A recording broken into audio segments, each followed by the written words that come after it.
Yebo. Hayi injalo ayijiki ke uma isinje. Yebo umsindisi. Right.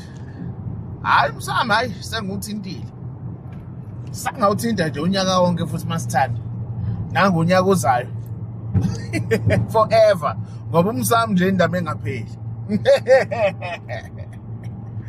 Oh, indaba engapheli. Yo. Ake sikhulume ngesisombululo. Yini isisombululo? Nkosikazi. Answer. Hayi wena, impendulo i-answer. Yini isisombululo? Is it not indlela yokuthi izanja?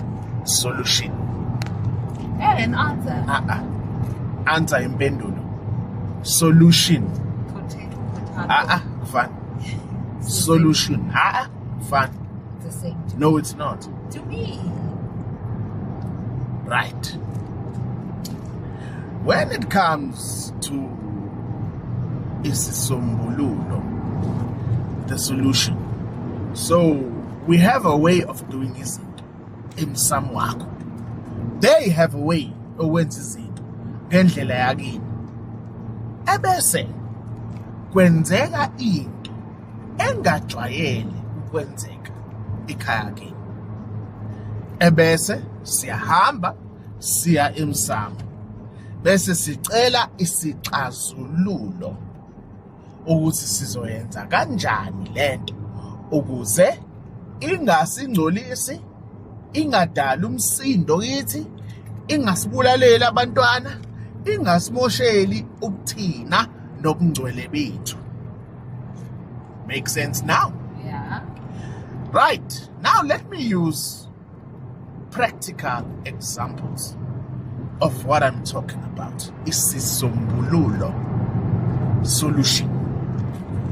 Naya ingane iyashada. Shada ingane yethu.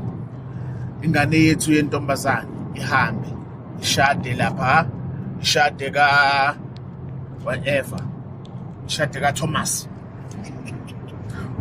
Ebese wenziwe yonke into ngendlela to the T. Fika usuku ke la ekumele thina umntwana simbulale la ekhaya. Ebese simkhipha ngekist. Sihambe sesiyomvusa bayomvusa lapha ya. Kuphi? Kamkhwenyana. Yes. Useyocaca ke khona ke useyophenduka umntwana wakho. Right? Now, what happened? Ngokwesintu umuntu ushada kanye angithi. Yeah. Right. Now what happens? Lengane kulowo yamshado. Izinto zingenzeki ngendlela. Bavumelelane, gcine sekuvumelelana ukuthi kuvunyelwane ukuthi hayi abahlukana sisho kanjalo ngolimi lesimanje manje. Ebese kufika omunye umbhemu abone ikhiwane elihle kulo dade.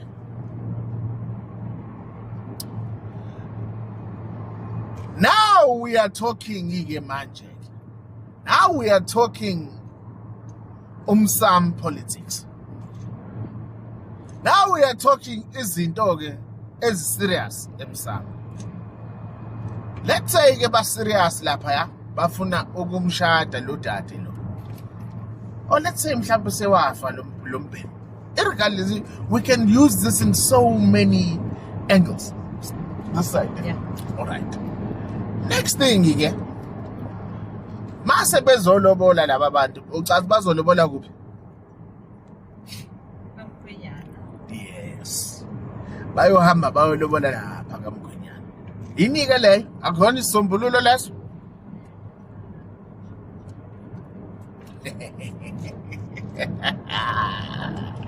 Let's use a totally different analogy, a totally different example, a solution. Nanga usibanibani, nanga bashadile, usibanibani. Obvious umuzi wabo uyaziwa ke emsamo nani nani. Ebese umuzi wabo ushabalale. Ushabalale kodwa kuke kukhona vele izingane zasesibayeni. Zasemshadweni zaloyo muzi. Ebese kuthiwa ngoba izingane ezasemshadweni siyacela ukuthi zihlale nathi. Is that not a solution? Yenkiyankiya ekhona. Ha, let's go one further. Then ikhulu ingane leyo mfana. Ebese ifika kwisigaba sokuthi ifisa ukuthatha udade imngenise ekhaya kubo. Siyanda. Ifisa ukuthatha udade azomfaka ekhaya kubo. Yini ekumele ayenze qala leyo mfana? Kumele aqala avuse ikhaya layise. Angithi. Yeah. A angalivusa yedwa. B angalivusa kanye nayo usisi. Uyayibona? Balakhe bobabili nani kube yikhaya labani likayise.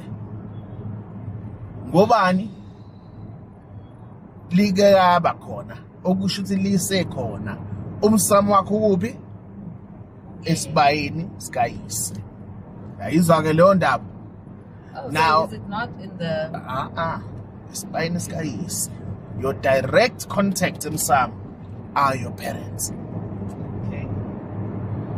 I. Yeah, but what happens when the father is still alive and the mother is dead? Umfana ngeke azabe mdala kunobaba wakhe emsamo into engekho leyo. Okay. Into engekho nje leyo. Yayizwa ke lonto. Hayi ake nginishiye nengwijikhwebo. Nakya